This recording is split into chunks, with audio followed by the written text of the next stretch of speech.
Happy April Fool's Day. Well, Renee is outside with some beautiful flowers. No joke there, Renee. No joke at all. All right, thank you so much, Brooke. Roses are red, violets are blue. If you ignore those roses, they're going to wilt on you. David Ross from Walter Anderson Nursery knows that well, but his flowers are gorgeous because they get the ultimate care. Thanks for coming on today. My roses don't wilt.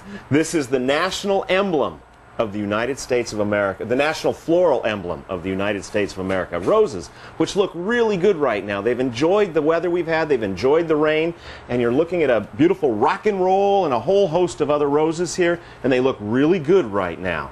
They've come out of their winter dormancy, and they've come out of their cuts backs, and with little care, this is what they can look like right now. I just cut that yesterday morning at the nursery. I cut that bouquet you were looking at there. These are especially beautiful, David. What do you call these? That is rock and roll. That is a variety that's been around for a few years. You look at it and it makes you think about, wow, that flower's really moving, isn't it? It does. And even with little or no care, Mother Nature's taken really good care of your roses for you. But if it takes a lot of energy and it takes a lot of care to keep them looking nice. And while I've tried to simplify it for you, there's still a few things that it's important to do for your roses starting now to keep them looking like this all year long. You want to feed them regularly. The fertilizer that I recommend is Grow Power Plus. It is a great fertilizer that not only feeds your roses, but it feeds the soil as well and helps to make what is in your soil available. 1 cup per plant per month. And then I've got a couple of supplements here. This other one is also from Grow Power. It's called All Organic Soil Conditioner. And this is a whole bunch of enzymes and humic acids and humus and Norwegian sea kelp. It's organic and it feeds all of those good bugs and organisms in your soil. And they break down what's naturally in the soil and make it available to your plants. So adding this a couple of times a year is a great supplement. And then we have our secret. It's our vitamins for roses. It's Ada Perry's magic formula for roses. You give them this twice a year, and once in January when you do your winter cutback, and a follow-up in June or July. But since you're late right now, you could just do 1 application of this, 1 to 2 cups per plant. It's a combination of blood meal, bone meal, gypsum, soil sulfur, iron tonic, and Epsom salts. Question for you, David. What do you think is the #1 mistake that people make when they're caring for their roses? Well, most people don't feed enough. Do I have to just give 1 or am I allowed 2? Okay, I'm going to let you have 2 because I'm feeling just generous. People generally don't feed enough and they don't water enough. And with a spring like we've had, they've gotten plenty of water, but during the summer, they're generally going to need about 2 good soakings per week. And if it's real hot, maybe a 3rd one. And putting a layer of compost or mulch over the soil will really help to keep them looking good.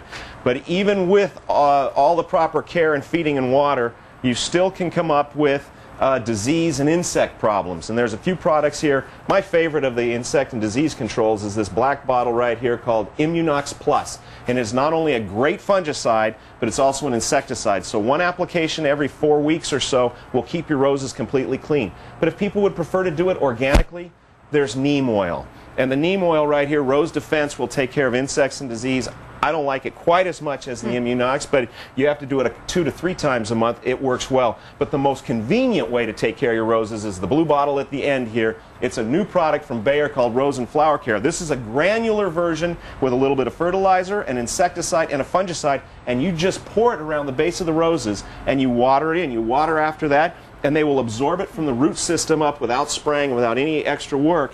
It will take care of them from the inside out. You have to do that about once every 4 to 6 weeks. People didn't have to memorize this. That's the good news. There won't be a quiz later, but if you want to get more information, of course you can always call David at Walter Anderson Nursery, but you've got a great class that's going on too. Tomorrow morning, we have free garden classes at both our Walter Anderson Nursery locations every week.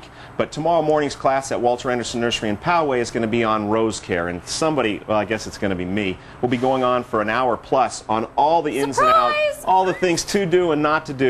It's tomorrow morning at 9:30 a.m. at Walter Anderson Nursery, 12755 Danielson Court in Poway. It's free. We have coffee. It's under the patio in case your sprinkles come early, which I don't expect because you said late, so I know it's not going to be here early. But we'll be going through in detail all the things to keep your roses looking like this all summer. Sounds great, long. David. Thanks for coming on today. My pleasure. Hey, 9:30. You don't need to sleep in tomorrow. You'll just get up and the roses will make you spring into action. All right, for more information, go to our website at san diego6.com and click on San Diego Living.